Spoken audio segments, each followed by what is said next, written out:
hold my hand when you need to let go.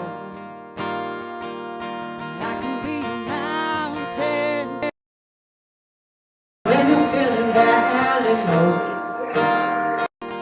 I can be a street light showing you the way home. If you can hold my hand when you need to let go. And I want a house with a crowded table and a place by the fire for everyone. Let us take on the world while we're young and able, and bring us back together when the day is done.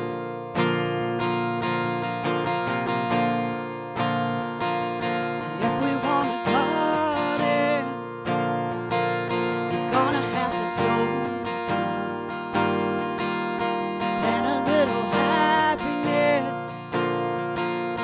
let the roots run deep. If it's love that we get, then it's love that we reap. If we want a garden, we're gonna have to sow seeds. Yeah, I want a house with a crowded table and a place by the fire for everyone. Let us take on the world while we're young and able, and bring us back together when the day is done. The door is always open, your picture's on my wall. Everyone's a little broken, and everyone belongs. Yeah, everyone belongs. And I want a house with a crowded table and a place by the fire for everyone. Let us take on the world while we're young and able, and bring us back together when the day is done. And bring us back together when the day is done.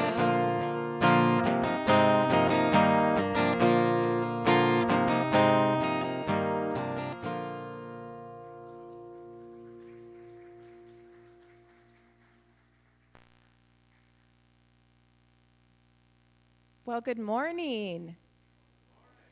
Welcome to the Grove Church indoors. We are getting still adjusted to this new space, and we're loving having you guys show up and getting to see faces and being back together. It's been really good. And today we woke up and it was winter. So thanks to Jeff for praying for that. I mean, I'm going to complain about being cold from now until probably April. So but we're happy to have you. We're looking forward to our time this morning. I do want to make a few announcements and just kind of help you guys with some things that we have going on.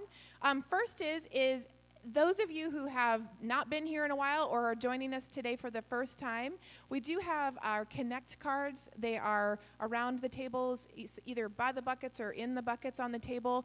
And if you take the time to fill that out to let us know you were here, if you want more information about things that we have coming up or upcoming events, we encourage you to fill one of those out and just give us some information. And you can drop it in the baskets either at the front here, or there's a few baskets on the way out.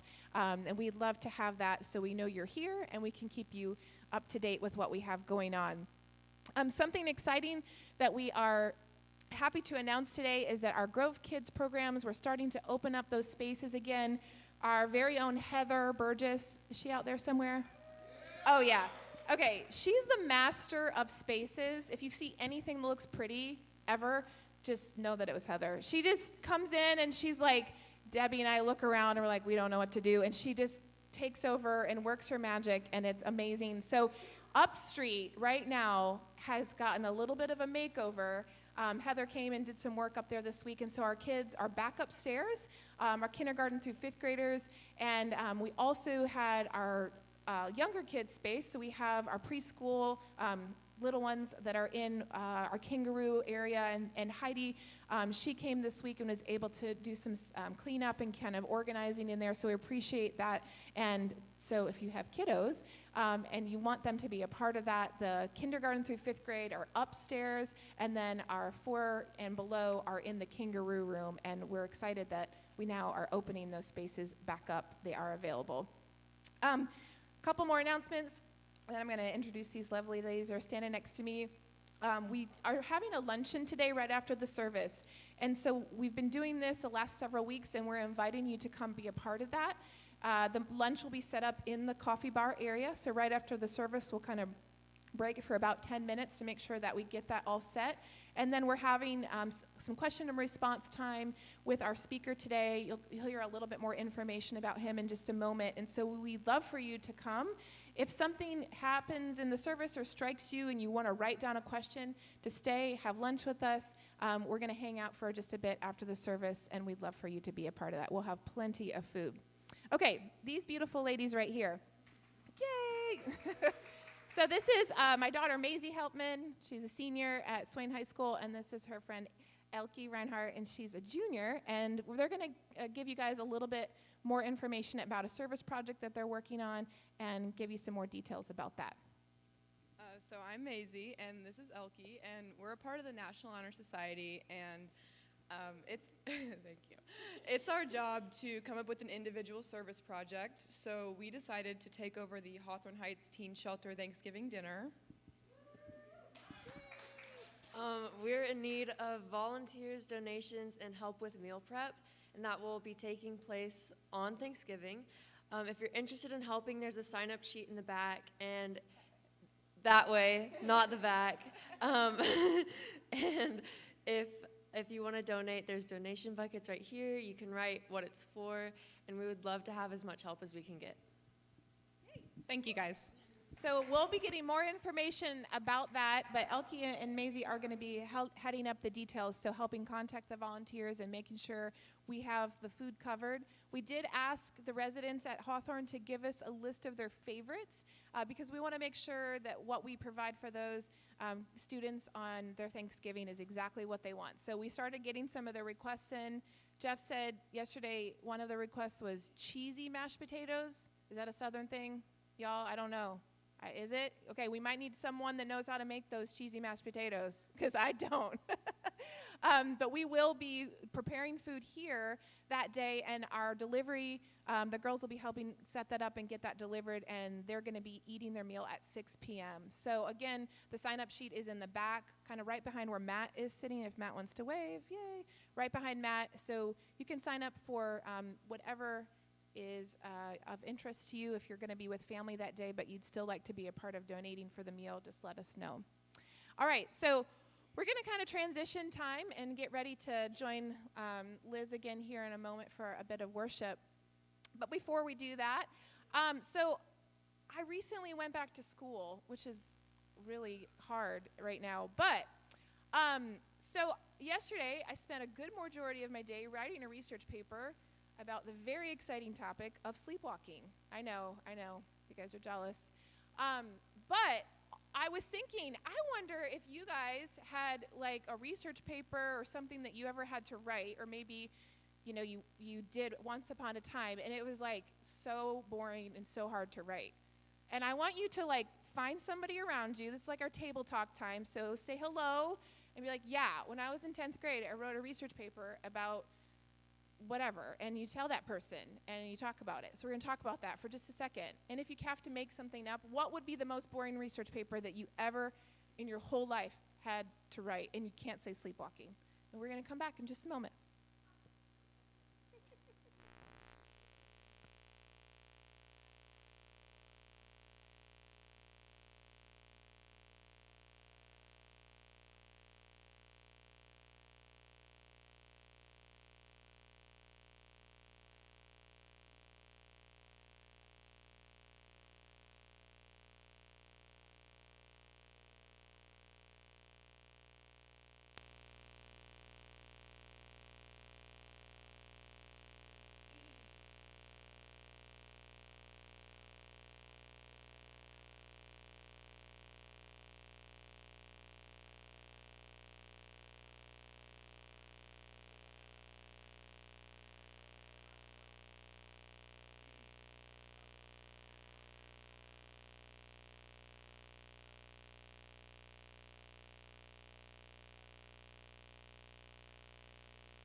Hey guys, good morning again. Just want to say that I'm not sure what you guys have been eating or drinking, but you look especially beautiful today. It's good. Whatever you're doing, keep doing it. It looks good. All right. Hey, we're excited, so excited about Ray being with us today and sharing from his heart, and we're excited about this time just to come before God and with one another and to connect in a powerful way. And so we're going to move into a time of worship with song again. If you'll stand to your feet if you're able or willing, I'm going to start us with a call to worship. And then I just encourage you to sing from your core, from your being, from all you are. If it sounds good, it sounds bad, God's. So just let God have it today. All right. We follow you, Jesus, today as we worship. In words of love and devotion, sung and spoken. In service and kindness and shared life and sacred meal. And all we need to do to follow you as we leave this place is to continue saying and doing to others what we bring to you in this hour. And so we pray for praise and affirmation to empower our families and communities, for confession and forgiveness to reconcile personal and national enemies, and lead us into integrity and goodness, for thanksgiving and generosity to curb our greed and overcome poverty, for intercession and compassion to heal the broken, defend the weak, and guide the powerful. As you feed us now, Jesus, in our worship, may we become again your body which nourishes the world and embraces all peoples with kindness. Let's sing and continue in prayer through song.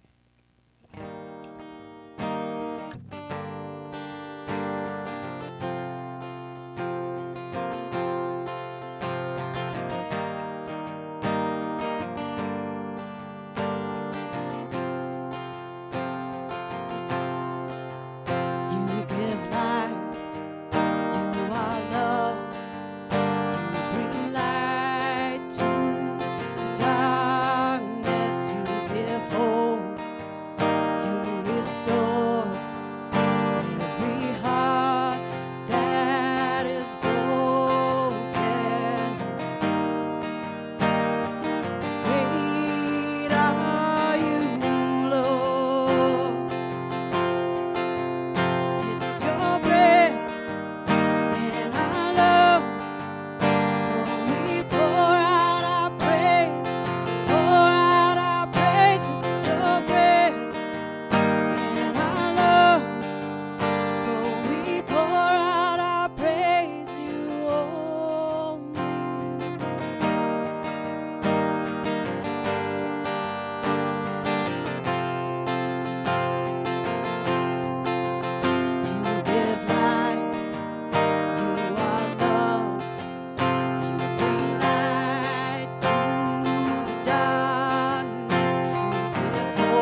are you, Lord.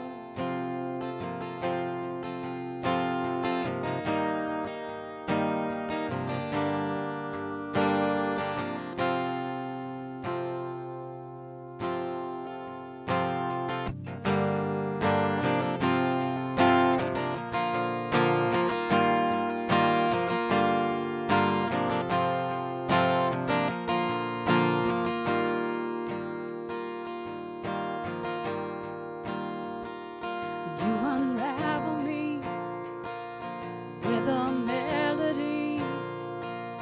You surround me with a song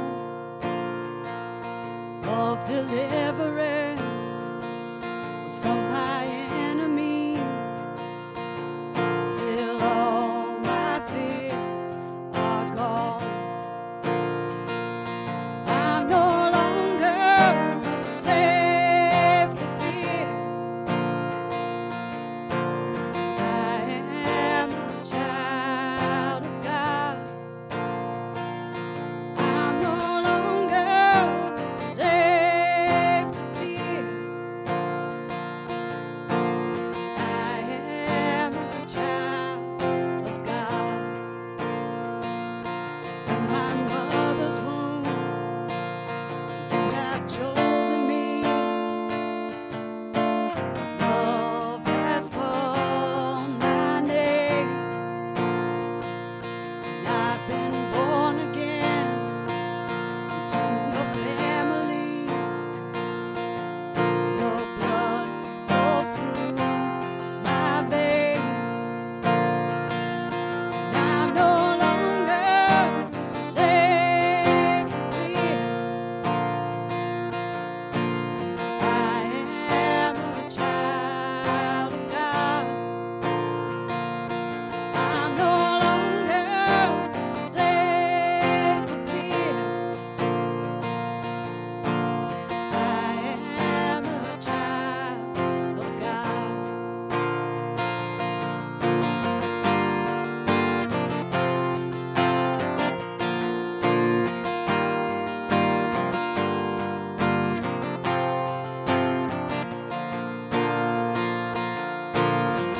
You split the sea so I could walk right through.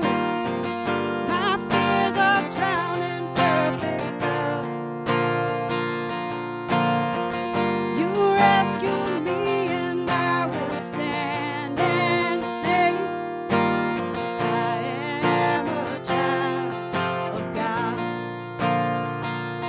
I'm no longer a slave to fear. I am a child of God. I'm no longer a slave to fear. I am a child of God. I am a child of God. I am a child of God. Amen. You guys can be seated.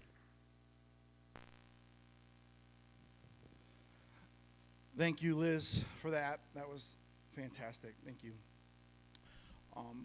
Before I introduce my friend Ray to you this morning, I want to talk a little bit about next week. It is our last Sunday, last week of the series that we've been on. Here we're having a conversation about, or a conversation with the LGBTQ community and the church. And on your tables, if you're visiting today or if you've been here, are these little resource books, and those are, again, for you to go home, to take home, and there's a lot of information in these books. One of the things we mentioned in the first week was that the suicide rate for teenagers, for adolescents, that's ages 10 to 24, that is the second leading cause of death for adolescents as a whole, straight or those that are in the LGBTQ community. But for those in the LGBT community, they are between 3 and 5 times more likely to commit suicide than their heterosexual counterpart. And For those that are part of the transgender community, they are, the stats are out, and again, that's the ages from 10 to 24. 41% of those that would identify as transgender have attempted suicide. Not thought about it, not considered it, not made a plan. 41% have attempted suicide.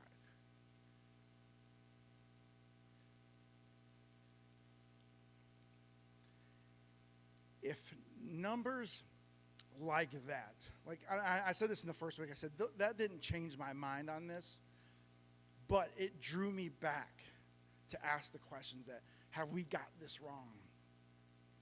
And if numbers like that don't trigger something inside of you to want to ask those same questions, I don't know if anything will. And so now we're at a place as a community. I'm going to go ahead and share this. And this isn't to throw the school underneath the bus or anything. Hear that first. There was a player on one of the volleyball teams this year that came to Swain, transitioned from male to female, played on one of the teams that we were against, and our crowd, some of the teens that had gotten there first, started chanting "cheater" to the girl, and it breaks my heart that would be said, but they say the facts are that every time a transgender kid is bullied, they are 2.5 times more likely to commit suicide. We're already at 40%, and every time they're bullied, one more person yelling at them for being a cheater because they want to play high school volleyball. Something has to change. We need a new message needs to be delivered to that. Next week, next Saturday is International Survivor of Suicide Loss Day. And on Sunday, Liz, our very own Liz, is going to come up here and she's going to share through story and song the story of her mom who committed suicide a few years back and the secrets that kept her sick. And we're going to talk about that. And so we're inviting you to come back next week to hear Liz's story, also to share your story. If you've been impacted by suicide or the loss of someone through suicide and you want to come, we're going to have a time afterwards to share a little bit, to light a candle and to say some prayers together, because we know that it impacts a lot of us if you think of those numbers. And so we're inviting you back next week to be a part of that. Again, our very own Liz is going to share her story of her mom's suicide, and Liz recently co-authored a book where she shares that story, and so you're going to be a part of that, and she's going to have some books available for you to take, to give to people that might need that, but also if you want that yourself. So next week, excited about that. Sorry. Thank you, Liz. Today we have a friend of mine. His name is Ray. I met Ray a few years back at Wild Goose Festival. You've heard me say that many times to some of the people that we've had. You might want to check out Wild Goose Festival. Where am I meeting these crazy people at? But I met Ray there through Stan, who you kind of met last week. And Ray is one of those people that you have to have in your circle. If you ever need a word of encouragement or someone just to make you feel good about yourself and what you're doing and things like that, that's who Ray has been for me for the last few years. It started off just like a Facebook Messenger conversation and grew into more of a, we've talked on the phone, and again, back at Wild Goose again this last year, reuniting and things. And he's just an amazing person. He's been pastoring a church in Atlanta. And like Stan, one of the things, we talk about deconstruction. This is where we question our faith, and a lot of people are in this thing of this. We grow in our journey of faith of deconstruction, and a lot of times people will just kind of close the doors on churches and on Christians, and I'm done with it. I don't want to deal with it anymore. I want to go away. I don't want to pastor anymore. And a lot of my friends that I've grown up with in faith or in college, Bible college, have kind of walked away from faith. They've kind of given up, left their churches, things like that. One of the things about Ray is that he still has a love for the church, a love for evangelicals, and he's still doing it. And through his journey of deconstruction, came out the other side of it, still wanting and believing in church. And he's going to talk about a lot of his journey today. And so I want to go ahead and help me invite Ray to join me on stage, and then I'm just going to hand it over to him. Thank you. Thank you, Jeff, very much. Thank you. I'm going to slide this over. Y'all, it is an honor to be here. I remember well meeting Jeff and Jody. Jane and I were there for the first time, and Wild Goose is kind of crazy. It's like Woodstock for progressive Christians, kind of. I mean, it just felt kind of like that to us. And they were working a tent, a beverage tent, and we met them, and we left saying, God, I'd like to be their friend.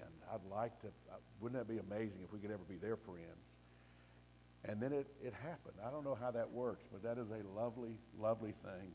And so it's an honor. I've been following y'all. I watch y'all on Facebook. I want to say tip of the hat to the media people. You do it as well as any church is doing it out there every week. And so would you give it up, media people? Amazing. I also want to say, Liz, you were wonderful, and I've always enjoyed your music. And I have enjoyed watching this series. I told Jeff yesterday his first week was as good as anything I have ever seen on the subject. I thought it was unbelievable. And I know Beck Cranford very, very well, and Matt, getting to know Matt, and I'm excited for Liz next week. So thanks for including me. I will tell you this, when I saw the pictures of all the people that were speaking, I said to my wife, I look 40 years older than everybody that's going to be here. And she said, don't be silly, you don't look 40 years old. I said, no, I look at this. So she said, don't worry about it. The next day, we went out to eat with my mother and my stepdad. My stepdad's 85, my mom is 77. We go out to eat at a barbecue restaurant, and there's a girl, and she's lovely, she's our server. And I just said to her, has anybody ever told you you like Audrey Hepburn? And she said, that's the sweetest thing. She said, she's my favorite actress, and this girl's like 18, 19 years old. And she said, that means a lot to me. And so we started talking, and she told me she was a singer. And because I'm a pastor, I'm always thinking, maybe they'd be somebody who would come to our church to sing. So I said, do you have any stuff online? And she said, I do, my Facebook page. She said, you can hear me sing on my Facebook page. So I forgot about it. I put her name down, put it in my pocket. 2 or 3 days pass. I look in my pocket, I see her name. And I go online to check out this girl to hear what her voice sounds like. And her first post is there, and she said, yesterday, 2 elderly couples came in and sat at my station, and one of the elderly men said I look like Audrey Hepburn. Anyway, I've just been kind of in a funk since then, and I don't know. I don't know what I'm going to do. Well, I have been the pastor of the Village Church since 1993, and so that's a pretty long time. I've been a pastor since 1981, so this is my 40th year, and I guess I am a little older than some of you guys. I am the old man in the group, but I'm here because we're on a similar journey as it relates to our LGBT plus siblings. So what I want to do is I want to share my story quickly as I can, kind of bring you up to where we are right now, and then I just have a couple of little thoughts that I want to close with, and then I really hope I can get to know you better at lunch, and we feel really connected here. We're hoping to come back many more times. Bryson City, you know this, one of the most beautiful places we've ever been, and y'all treat us royally. We were put up at a beautiful loft kind of a thing, and I think maybe the man who owns it is in the church. Anyway, we were treated royally. We just want to say thank you.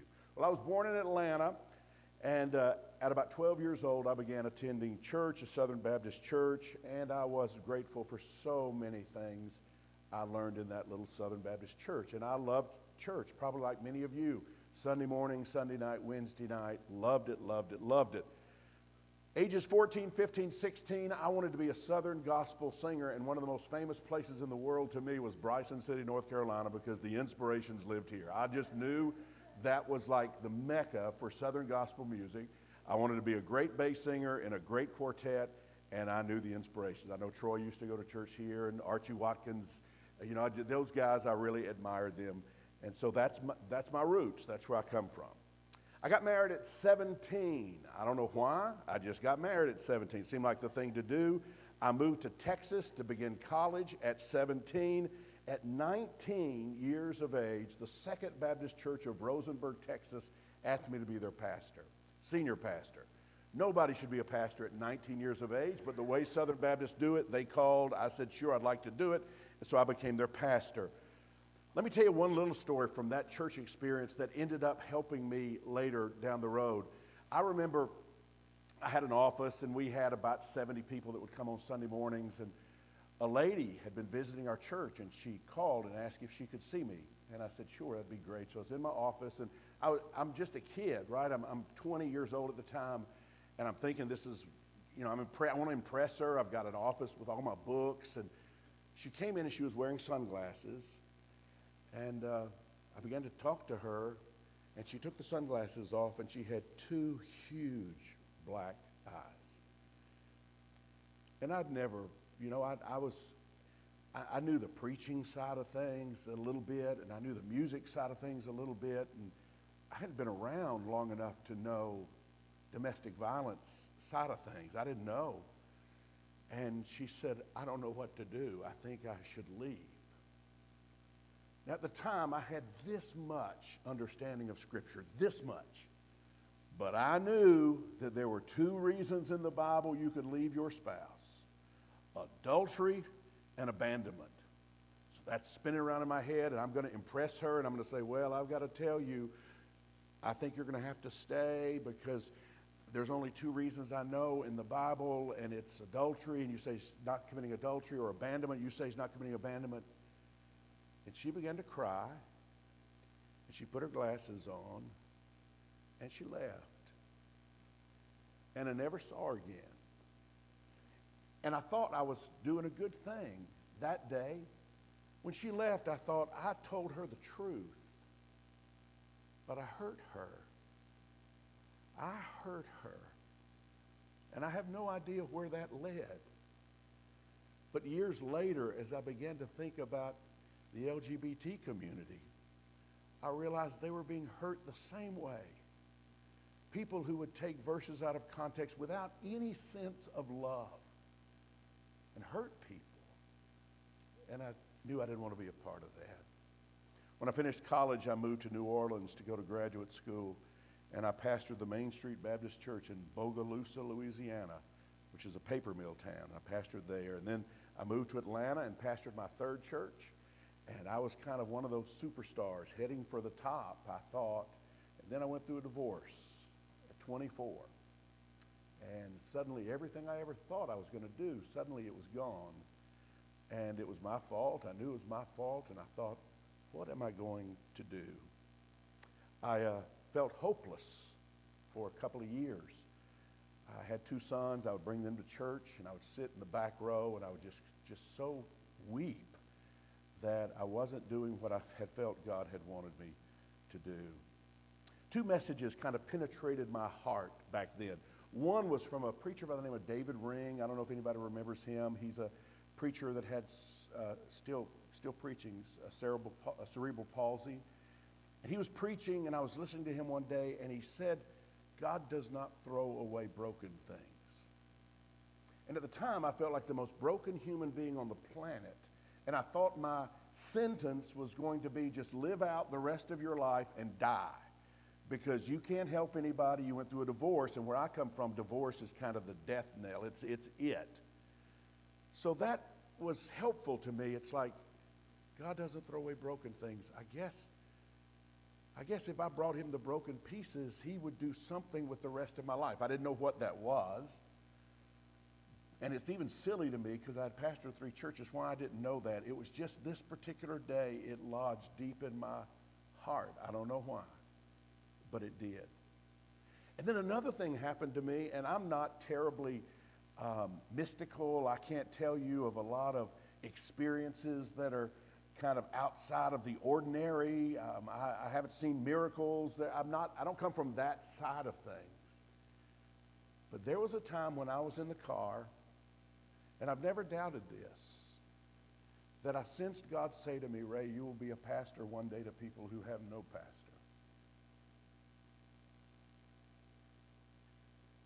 And I've never doubted it. I didn't know what it meant. I had no idea what it meant. I started doing funerals. I went to the funeral home and said, if there's anybody that doesn't have a pastor, I'll do their funerals. And I started doing weddings and just thinking that was what I was going to do. And over time, I began to sense I was supposed to start a church.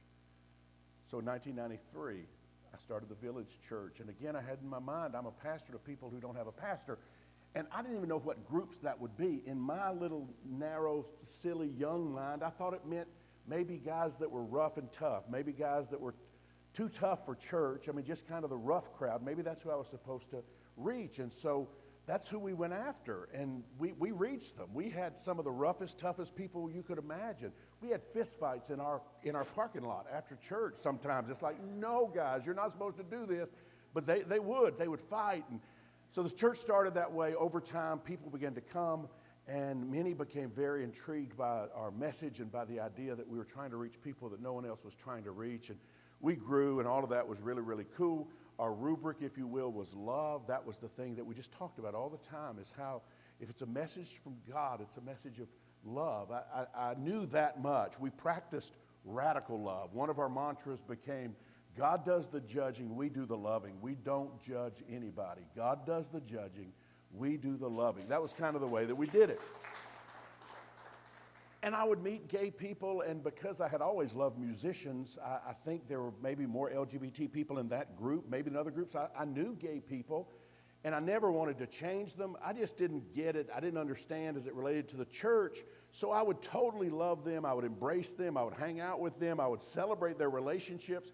I just wouldn't say anything about it in church. It's almost like that was just that one place that you didn't say anything about that. And I didn't even have a disconnect for a long time around that. Later, I did. We had one gay couple in our church, Jim and Joe. And they had been together at the time like 20 years. And I love Jim and Joe. They're still with us. They're incredible. But this was 25 years ago. And I always thought it was crazy that we would celebrate Bob and Carol, who've been together 3 years. Let's give it up for Bob and Carol. And Jim and Joe have been together like 26 years, and we don't say anything about that. It always seemed crazy, but I just thought maybe that was the way it was supposed to be. Early in the 2000s, I began to go through deconstruction. I know you know what I'm talking about, or many of you do. I was disillusioned with a lot of what I understood as my faith. Matt, I appreciated your post yesterday. I don't know if you saw it on Facebook. He said deconstruction is the revival that evangelicals have been praying for. They just don't have the eyes to see. I never thought about it like that, but that's exactly true. I used to pray, God, open our eyes, open our eyes, open our eyes. And my eyes did get open, but they got open on the other side of deconstruction and through deconstruction. And so that's where I was. Early in the 2000s, I had the opportunity to go and spend a few days with Tony Campolo. Does anybody know who that is? Anybody? A few of you do. All right, so I have a friend who's friends with Tony. He's going to have Tony and Peggy at his house in Galveston. I say to him, I love Tony Campolo. If you would let me just be the coffee boy, I would be the coffee boy. I just would come and fill you. I wouldn't say anything. If I could just be in your presence, I would love that. And he said, come on. And so I did.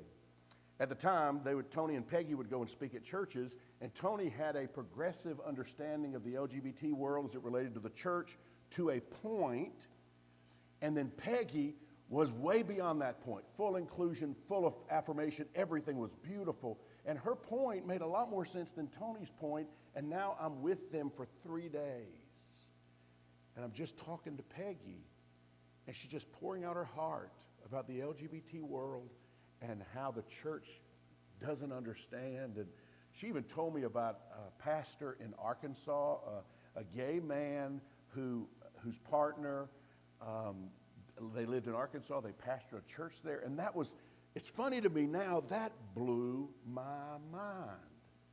It's like, of course it makes sense now, but then it was like, I'd never heard of it. And that couple, Randy, Eddie McCain, and his husband, Gary, they have become two of our best friends in the world. They have been at our house. We have been at their house. But Peggy would tell me these things. And I saw in this 75-year-old woman I saw Christ. and my brain was stretching and my heart was stretching. I was still quiet about it. I was reading and I was questioning and I was learning. And I would acknowledge to a point, I would say things like, we want you to know everybody here is welcome, whether you are rich or poor. By the way, we never had a rich person ever, so I don't know why I said that. But whether you're rich or poor, you're welcome here. Whether you're educated or not educated, you're welcome here. Whether you're a Republican or a Democrat, that would get people really ticked. I don't know why that bothered them. And I'd say, or straight or gay. I would say that, but that was about it as far as what I would say. I was afraid to go public.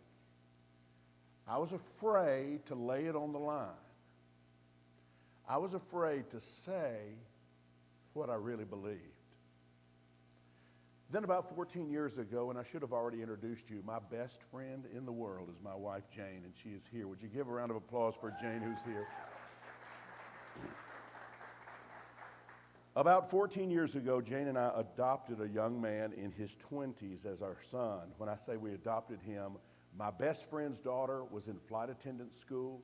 She told her dad of this other person in flight attendant school, this young man by the name of Rodney. And she said, Dad, Rodney is gay. Rodney is from western Pennsylvania, kind of farm country. His family has not accepted him. He is coming down to Georgia for this class. He is in a motel, and he's just by himself. And Jane and I had been going through all of this learning and this openness, and we said, let's invite Rodney into our house. We got a big house. Maybe he'll become a part of our family. That was 14 years ago. Rodney is still in our house. We can't get rid of Rodney now. But we fell in love with him. Suddenly we were talking to someone about their life experience, and it was skin in the game for us, you know? When you're playing with Monopoly money, you can say all kind of crazy stuff. You can stomp your feet and have your strong opinions and think that you're standing on God's word, but you don't have skin in the game. Suddenly we had skin in the game. Rodney. Then I never will forget, we went to the theater to see a documentary called The Bible Tells Me So. And to us at that particular time, it was one of the most moving things we had ever seen. It was a documentary about 6 families who had their child come out to them. 3 of them handled it very poorly. 3 of them handled it beautifully. And we're watching, and it ends with one of the families finding out that their child had committed suicide. And so we're watching this, and then the screen goes to black, and Cyndi Lauper is singing True Colors without any instrumentation, just her beautiful a cappella voice. Don't be afraid to let them know your true colors, the beautiful like a rainbow. And I just remember Jane and I sitting in the theater, and we just couldn't stop crying. And I don't know about y'all, I thought I was a jock kind of growing up. I was an athlete, not the greatest, but I was pretty good. And now I'm just weeping, and it's like, what has happened? My heart had gotten so soft, and I was beginning to understand better than I'd ever known. Then I heard Josh mention this. Josh, by the way, is an incredible preacher.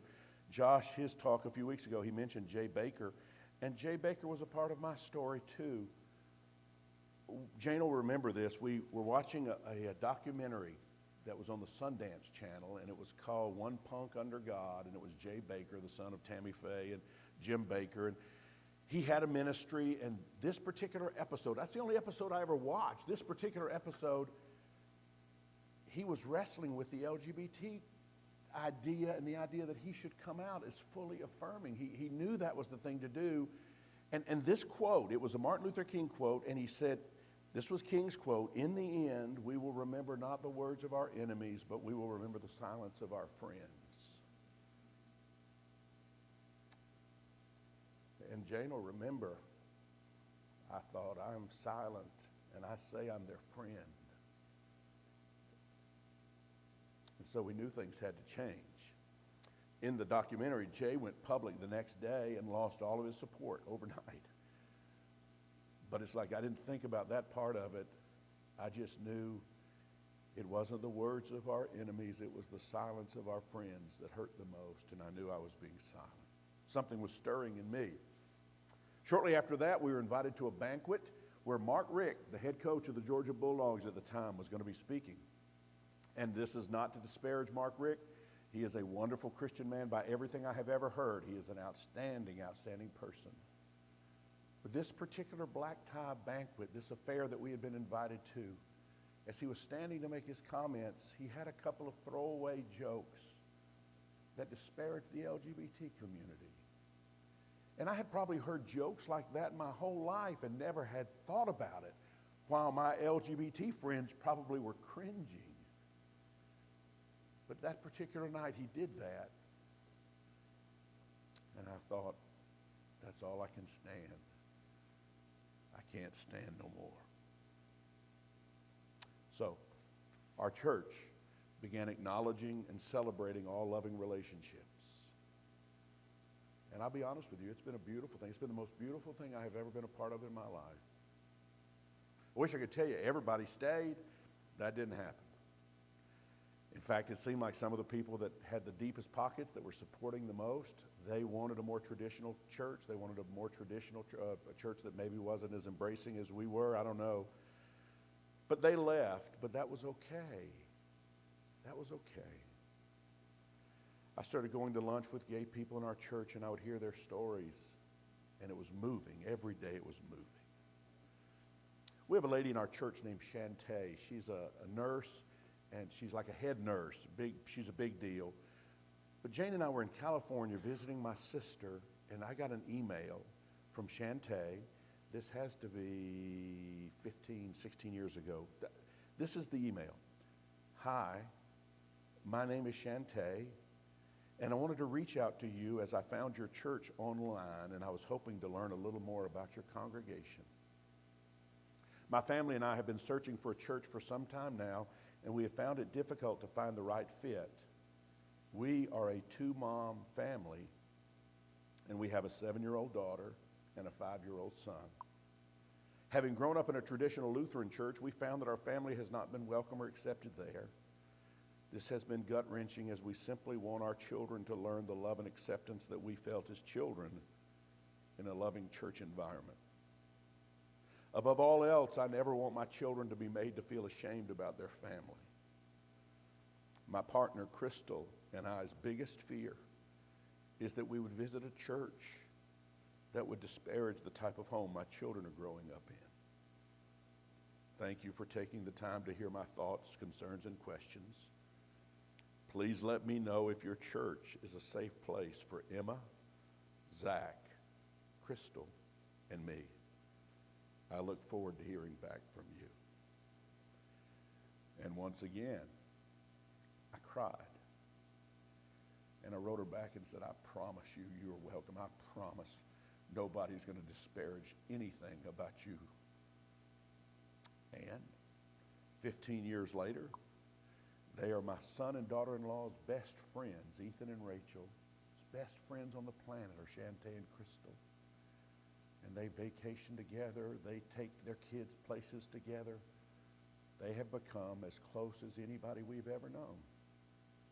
But that was how it began, with that letter. One of the things interesting, and maybe you'll experience this, is Jane and I, in the early days of all of this, we thought, God, this is so clear. Everybody's going to get it in a couple of years. We just know a little bit before everybody else. We were so dumb. We were so dumb. One night we had taken a whole bunch of people from our church to a church that was doing a thing about being gay and Christian, and it was a really progressive, cool thing, and the pastor was a gay man, and we took a bunch of people to that thing, and after it was over, we went to the Varsity, which is a really cool place in Atlanta, and Jane saw one of her longest-term friends. They had both gone to work for DeKalb County School Board the same year when they were like 17 years old. So they had been friends for 40 years, I guess, 30, 40 years.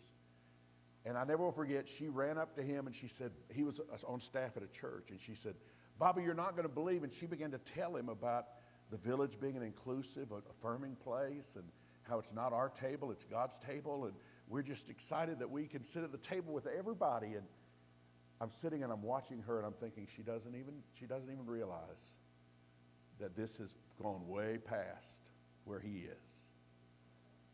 And sure enough, she's tried to call him now for the last, 15 years, and he won't return her call. 2009, I did a commitment ceremony in Georgia for 2 ladies, and I sensed God's smile. It was a beautiful thing. And then a couple in our church in 2011 asked Jane and I if we would fly to Massachusetts, and I did their same-sex wedding in Provincetown, Massachusetts in 2011, 4 years before the Supreme Court said states cannot keep same-sex couples from marrying. So I'm not cocky about this, but I'm really proud that 2011, before most everybody was thinking about it, I was able to be a part of it. Since then, for us, we have weathered the early storms, and we have learned something that has helped us. You can't argue people into understanding any of this. They will understand it when they are ready to understand it. Maybe when they have skin in the game. But I have sat with too many people, and I have tried to share all of this Bible wealth, like Matt shared, all of this wealth of information about the way words are translated and what this meant in the original language, and how this makes so much sense, and how we should be inclusive of everybody. And if they're not ready, they're not ready. It doesn't matter how smart you are or how good you can argue your point. If they're not ready, they're not ready. We've received so many letters from all around the world. We have received letters from all around the world. With Stan Mitchell, I started a little thing called Everybody Church. And we get letters from Australia and Brazil and Europe, and people saying, we long for a church, but we can't find a place like your place. Let me tell you a few things that I've experienced, I've seen firsthand. By the way, I want to say that word from God, you will be a pastor to people who do not have a pastor. I had no idea that would be the LGBT community. I had no idea. And now I know. They need a pastor. They want a pastor. They have felt the no from the church. They have felt the rebuke from the church over and over and over again, to the point that they say, to hell with this.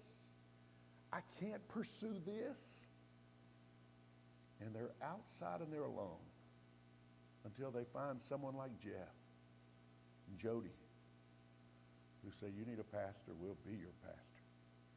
Because we're all equal at the Lord's table. It's the Lord's table, not our table. Well, we have a big mega church in Atlanta, a really sharp guy. His dad was a mega church pastor too. And all the young people go there, and it is hip, and it is cool, and it is really, really big. And it's been interesting to me that they say all the right things.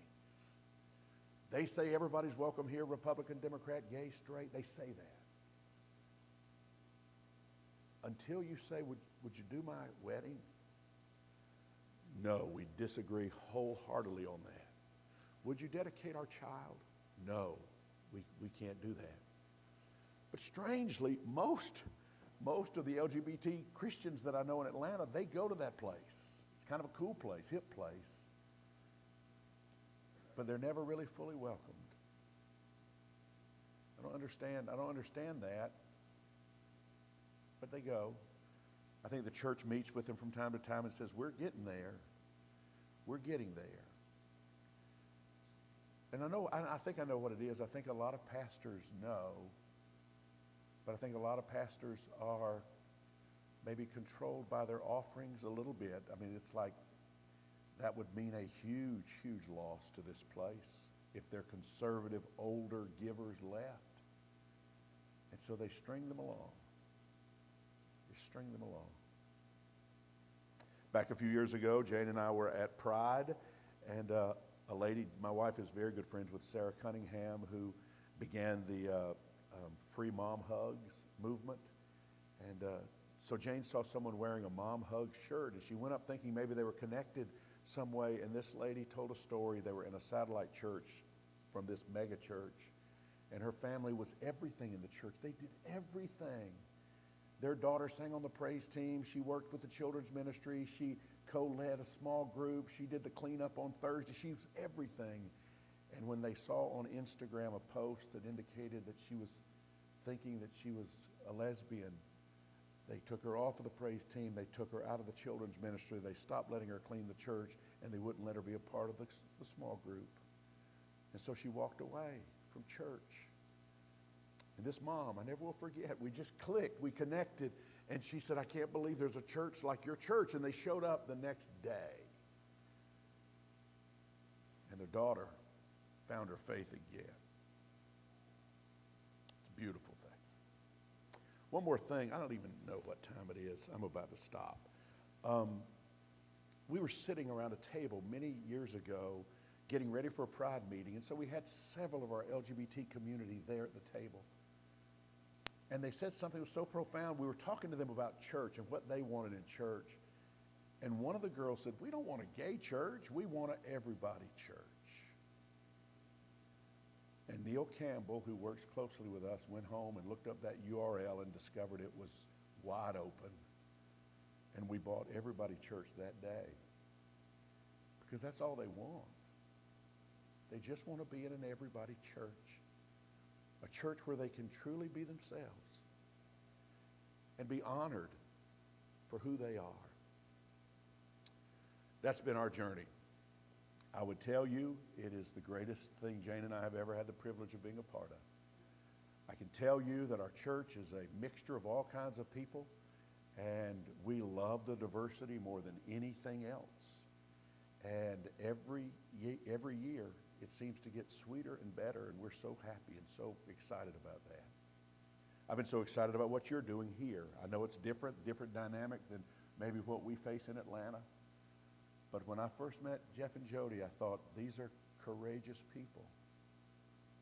Their church must be filled with a lot of courageous people. And I think you are. I think you guys, in a place that maybe is traditionally a little more conservative, you guys are taking a stand for what is right. And I just pray your tribe will increase. May I pray, please? God, thank you for this day. Thank you for allowing us to spend this time just talking about the journey we've been on. Thank you for everything we have learned along the way. Thank you for every family we've encountered that's touched us and changed us. Now we see it happening all over. We see it in Bryson City, and we see what's going on in Nashville, and we see the different places around the country where churches just like this are hearing the wind of the Spirit. They're sensing something different, something unique, something that is more beautiful than any of us could have ever imagined. And then churches like this are willing to step up. Regardless of the cost, they step up because they say, I can do nothing else. God, thank you for today. And I pray this in Christ's name. Amen. Help me thank Ray. Thank you, buddy.